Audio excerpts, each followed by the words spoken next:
and let's talk about them because I think it's a good time to talk about them. Okay, so if you guys don't know, these were the images and whatnot of the what we assume would be the Second Awakens, and what they released was this, yeah, which is the Griffon.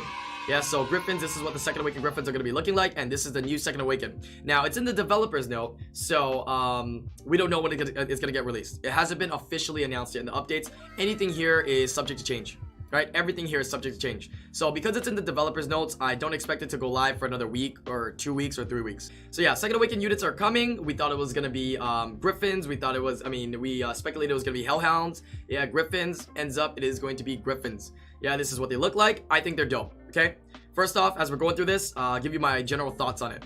I think they look dope. I think they look really cool. They've done a pretty good job on most of the Second Awakens already in terms of the looks, right? We're just talking about aesthetics, right? They've done a good job. Like they transformed them to kind of look cooler in an instance, right? Have their own skins, have their own flair on it. I like it. Great, right? Now we're moving on to the skills here. We had a lot of hopes for the Griffons, especially some of the units that are kind of OP, right? Like Bernard and even Spectra. Right, these are units that we already regularly use, so we're like, damn, how good can these units get? And I did a brief look through, and they're pretty lackluster. But let's go through it here right now with you guys. So we have the Fire Griffon here, and the only thing, one of the only things that's changed here is that instead of your S2 Special Assault, right, because Skill 1 is exactly the same. Skill 2, Special Assault. Inflict damage proportionate to the enemy's max HP, consumes 10% of your health. I'm be honest, I didn't even remember that this thing consumed 10% of your health. So this change, yeah, this reduction of not consuming 10% of your health, I'm not gonna feel this, dude. I didn't even know, bro. But I think it's the third skill a little bit different as well. Or is it the same? Yeah, sends out a gust of wind that has a 50% chance to decrease the attack bar of all enemies. In addition, oh, here we go. In addition, decreases their attack speed and attack power. So now instead of consuming 10% of your health for S2, that's removed. And S3 is the exact same, except now it's also going to decrease attack power. Now, what do I think about Spectra? I think this change is nice, right? Like if you told me that, hey, Spectra was getting a buff, I would have been like, cool, this is great, right? Most people use this in TOA, TOA hard, super beginner, like some of the PvE dungeons like DB10 and stuff, even though there's some better teams now. It's a very solid unit, right? The CC control in many of those dungeons. Now combined with attack power down, great. Now combined with not losing 10% of your health, great, right? But being a Second Awaken, this feels very lackluster. Right? This feels very, very, very lackluster. So I don't like it very much, but I guess the thing we could say is that the unit was already okay, right? Spectra was fine, right? One of the biggest issues with Spectra is that, I would say one of the biggest issues with Spectra is pretty much that it had low base stats. Yeah, that was one of the bigger issues, was that Spectra had really low base stats. So with the addition to the Second Awaken, all Second Awaken units always get more stats, right? That's the biggest perk. That's the biggest perk of Second Awakens that people don't think about, is that they get a boost of base stats. That's huge. A lot of these 3-star units, 2-star units are really, really low base stats. So because of that, I think it's really, really solid. All right, back here, moving on with the second unit here, which is the water one. Now, the water one pretty much had no use before. The only use of really the water one was basically World Boss, right? If you guys don't know, in World Boss, rooting up units with lots of stats, just pure stats like attack or HP, right? This was an HP type. So you would root up this water Griffon with all HP, right? And benefit and reap the rewards of getting a lot of, points for World Boss. But that's about it.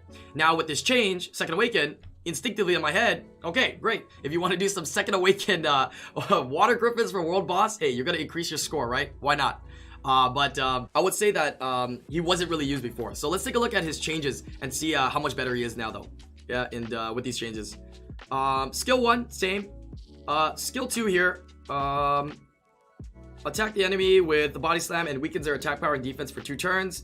After the attack, your attack bar increases by 30% for each harmful effect granted on the enemy target. Okay, so you just get attack gauge for each debuff you put. Yeah, you get attack gauge for each debuff you put, which is just defense break and attack down. So, okay, so you can get 60% if you land both. So that's of interest, but is it that crazy? I don't know. Yeah, it could help out with the turn cycling. But let's see what the actual third skill is, right? Because we know first skill, turn cycling, and what? You first skill? What is that going to really do? Just damage based on speed? That's not that crazy. Third skill here is pursuit the enemy to inflict damage that's proportionate to your max HP and attack speed. Ooh. What was it before? Okay, so it was that before then. No, it was if you critical. Yeah, if you inflict a critical wound, if you crit, then the pursuit the enemy and inflict a critical wound. So it's guaranteed crit before, and the damage was proportionate to your HP and attack speed. Now, in pursuit the enemy to inflict damage that's proportionate to HP and attack speed, the damage increases by 15% for each harmful effect on the enemy. Is it just me or the wording's weird? Because the wording before, I think it still sucks though, but the wording before says inflicts a critical wound. Does inflict a critical wound doesn't mean like guaranteed crit? Because now this new skill here for the water griffin doesn't say anything about critical wound, right? Inflicting a critical wound or whatnot anymore. So does that mean that you don't get the crits? So is that a nerf, right? I don't know. That's some really weird wording though, at least to me, right? We do know that the skill is pretty much the same though, scaling on HP and speed, as well as that it's going to increase for each harmful effect. So you got, defense break, you got attack down, right? You can set it up to do more damage, similar to like Brandia, right? More debuffs, or the fire homunculus, right? The more debuffs, the more damage, like a crow, right? But do we need another one of those? I don't know. Yeah, it's like a Brandia bird, yeah, which is interesting, huh? Okay. I still think it's not going to be that good, but who knows? Maybe the new Second Awakens will change the multipliers. That's something we also don't know, right? If the multipliers of these units will change. We don't really know until after the release of them. We also, like I said, I'll reiterate again, we don't know the changes in base stats, which can be huge on these units, right? But so far, general consensus that I had at the beginning, that it was very lackluster, is I'm kind of still sticking with that right now, that it's a little bit lackluster overall. Moving over to the Bernard here, skill 1 is changed. Yeah, instead of just doing damage based on attack speed, it is now decrease the attack bar by 15% with an 80% chance. Now, does that go up with skill ups? We don't know, right? If it goes up to 100, then that's kind of cool, right? You can revenge, or you can just, whenever you whenever you S1, you can mess up their turn order, but you reduce attack gauge by 50%. Man, right? Skill 2, damage increases according to your attack speed. So, basically, it's still a defense break and attack down. Just does more damage the faster you are down. So this could hit harder. That's about it. But I think traditionally this skill here doesn't really hit that hard to begin with. So I don't know how much damage that's really going to do. And of course, the skill that we thought was going to get some sort of change got zero change. Like, increase the attack bar of all allies by 30%. And also increase their attack speed for 2 turns. Like, I mean, I guess it was a little bit, it's a little bit unfeasible for us to think that they would make it from 30% to like 40 or 35 or 50%, right? But if it's gonna be lackluster like this, you changed S1, man. You changed S2 to do more damage, man. At least make S3 like 3-turn attack speed buff. I don't know. Increase attack bar of allies by 30% can be kept the same, or maybe if it goes to 35, I don't know, or attack speed to 3 turns at the very least. I don't know. Because it just seems so lackluster, right? But again, this is a unit that a lot of players already use. So this is I feel like all of these guys are getting a treatment that's very similar to Ramagos. Remember when Ramagos was announced that it was gonna be Second Awaken? We were like, no way, yeah. Ramagod is gonna be getting a buff. This is gonna be nuts. Turns out he just gets one more turn of like defense buff or something, right? So, Moving over to the light one here. Now this is the one that a lot of players have been talking about. Let's take a look at it here. Skill 1 is different, right? Damage increases according to your attack speed, but also you recover by 30% of the inflicted damage. Now, skill 1 does pretty good damage, right? It's decent damage. It scales on speed, we've all seen it. We've all felt it when used, any of the Griffons. The S1, it does okay damage. But 30%, not that much, man. 30% heal on it, not that much. So, we'll see how that is. We'll see how that goes.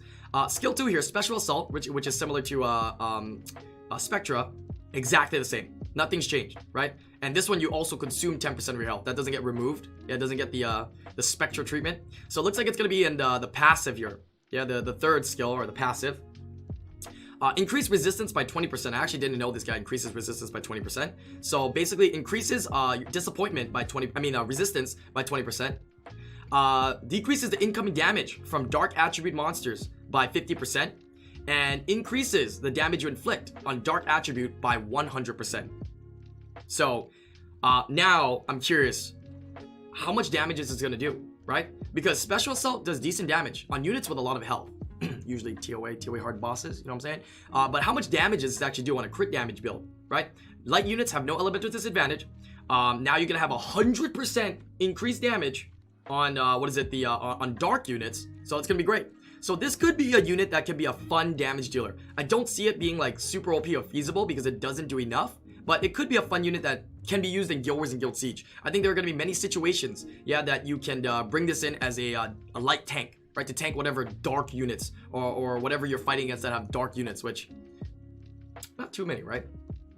Yeah, not too many. One unit that people think this is going to counter is Ragdoll, which I don't understand, right? A lot of people told me, oh my god, you got to check out the Light Griffon. It's going to counter Ragdoll. I got so excited. I legit, like, got so excited because they told me it was going to counter Ragdoll. I read the skills and I was just like, how does this counter Ragdoll, right? The power of Ragdoll, the reason why Ragdoll's so good is the passive, right? The boosting of turns, the boosting of attack gauge. Has nothing to do with the actual unit. Like, the actual unit is great, don't get me wrong, right? He has torrent, he has good base stats, right? He does damage, right? He reflects now, right? But doesn't do anything to Ragdoll, right? You could try to kill the Ragdoll with it, but can't you kill Ragdoll with almost every other unit, right? And then you have damage reduction from dark units. Let's be real. I think when you're drafting an RTA, if this is the biggest threat you have on your RTA team, I think you got some problems already with your draft. You got some problems already with what you brought into the battle, right? So I don't feel like this unit is going to be countering Ragdoll, but I think it can be feasible if there are units on your opponent's Guild Wars and Guild Siege defenses that are dark units, right? This can soak up the damage and be kind of that bruiser damage dealer for you. He also has a little bit of sustain on S1, so he's of interest. If there's anyone I'm probably going to build, I might try this light one out. This definitely looks of interest. I want to see the damage from it, right, to dark units, as well as to see how well he functions. So we'll see. And the last unit here, yeah, the Dark Griffon. This is the one that I used to love using quite a bit. Yeah, we used to log into Sameboar's account here and do some Guild Wars with it and whatnot, and we'd have some fun stunning units, right? The S1 of this unit stuns, right? So let's take a look at the skills. S1 is the same, right? Still stuns. You run it on crit rate, it crits, it stuns. S1, right? Before resistance check though. Skill 2, difference is going to be, it scales on defense now. How much more damage is it going to do? I don't know, right? Maybe we can go on crit damage and a defense build. Could be nicer, but Body Slam's still going to just do defense break and attack down. I would have liked to seen, at the very least, a buff to the Dark Griffon that would make the S2 also stun. That would have been kind of nice. And I don't think that would be broken. I still think the unit would be not very good. But S1 stunning and S2 stunning would be kind of cool, right? It's a full stun unit, right? Make the stipulation as well that it has to crit. Fine. Totally fine, right? But make both skills stun. That would be great. Into the passive here, increase the defense by 50%. And recover 20% of the damage inflicted to the enemies as HP. That's the same. Nothing's changed with that. Your attack will always land as a critical hit against a target who has lower defense than yours. Now that's of interest, right? Because if you rune this guy up now, you have an option to rune him up on heavy crit damage and heavy defense, right? He's very similar to, in my opinion, like a Miho, right? A Miho doesn't really need that much crit rate, doesn't need crit rate, right? Because you have a stipulation to crit. This unit, if you rune up heavy defense, you can set up the scenario where you will always crit. And that means that you can rune and focus on more of your health, more of your defense, right? So you can guarantee your crit because you have more defense than your opponent. And you can focus on your crit damage, meaning that the damage output can be kind of nice, right? Skill 1 scales on speed though, so you want to make sure you rune some speed in here to do some damage. So we'll see how this guy goes. He looks interesting as well, but he's going to feel pretty much the same. He's going to feel pretty much the same as the old one, right? I don't see the damage output of this unit being that great. But, I mean, getting consistent, crits will be good. I would be more excited if they made skill 2. If you crit, you stun as well. So every move is a stun. If they do that, I think this could be very, very fun, right? You rune him on revenge. Every time you revenge, he stuns. You rune him on violent. Every time you violent, you can stun and defense break and attack down every single time. And I don't think it makes him that OP. So all in all, you can kind of see they did some buffs here for the Griffons, but I'm gonna honestly say I'm very disappointed, right? I am excited about this though. So props to the artist, right? I think it looks cool, right? They did a good job on the Second Awakened design, but in terms of the skills, they played it really safe for sure, right? Obviously they didn't want these to be too OP, so they played it really safe. I do hope that, by, making this video here and kind of discussing it in our future podcasts as well, we can give them some ideas, right? The right way, right? We got to give feedback the right way. I've been seeing a lot of people trash talk them and whatnot. I mean, yeah, I'm upset too, right? In my mind too. I'm like, come on, man. Come to us. Come on, man. Like, we went from like multiple Second Awakens to like 2 Second Awakens to now 1 Second Awaken every 4 months. Come on, right? If you're going to give us one, at least make it something interesting. right? So hopefully we can give them some feedback this way, because these are still in developers notes. It's still in the process of being made. They can be changed at any moment. So that being said, we can give these suggestions, right? So if if we do post this up on the YouTube channel, give me some good criticism that we can give to them, yeah, to let them know, this is what would be good ideas. We can post it down in the comment section. They can see it, they can read it, and maybe they can make changes accordingly to make these units a little bit stronger or a little bit, more fun, right? End of the day is, I don't need these to be the next ragdoll, yeah? I need these to be the next units that are fun to build. Right, fun to build, so I can try some fun comps or some weird things. That's what I'm looking for, right? That's what for me personally. That's what I'm looking for. I know there's one more thing down here that's definitely of interest. This is very important actually. Second awakened monster skill level adjustments. So they finally realized that it takes 50 years to get these second awakened units skilled up, because the only way you can skill up a second awakened unit is either A, with Devilmons, which is a very scarce and valuable resource, or B, make other second awakens of the same family in order to skill them up. So with this change, the general thing that they are discussing in here is reducing the the skill up amounts. So they're combining some of the skill ups. As you can see here, they gave examples of the Fire Fairy, right? Take a look here. Fire Fairy used to have 3, level 2, level 3, level 4, right? 3 skill ups required. They changed it to only 2 levels, level 2 and level 3. They combined 2 and 3, and then they just had 4 on its own. So a little bit easier to skill up. Is that better? Yeah, step in the right direction, but still very, very difficult to skill up. I think majority of second awakened units that you build probably don't benefit from the skill ups that much, because it's too expensive or takes too much work to skill them up. I am excited though for the Water Fairy, because I did invest Devilmons in her. She's probably the only one that there's a few, but she's one of the ones I'd recommend Devilmoning, right, or getting skilled up, because she has cooldown reduction, and she's quite nice to have skilled up. So if they are going to be, giving some refunds on that, which they are, if you Devilmon any of your units or second awakened skilled them up, you're going to get some Devilmon back for any additional skill ups that are over the amount that they're reducing it to. So that's kind of nice, right? Very step in the right direction there. They also said something about their 6-year anniversary, which is coming up. I'm kind of excited to see the kind of events and various activities that they're going to be having for us moving forward. But all in all, I will say, I need to give them some shit, because yeah, it's quite lackluster. Quite lackluster. Was definitely expecting more, right? And I mean, let's be real, contours. That human nature, we're gonna want to be expecting more and more and more. Yeah, so you gotta do more, man. So hopefully you take in some of the suggestions we have. We will bring this up for the podcast. We do have a podcast coming up this weekend, this Friday. We're doing a bonus one, and the podcast next week. We're going to discuss these and come up with some great suggestions to hopefully improve these. Yeah. But if you guys are watching here on the Twitch channel, go ahead and say bye-bye to your future self. Yeah, thank you guys for watching this YouTube video. Make sure you guys leave those comments down below. I'm actually curious. I think people will probably be excited to read some of the comments down below too, to see some of your innovative suggestions. But until the next time, I'll see you guys in the next live stream or video. Peace out, YouTube.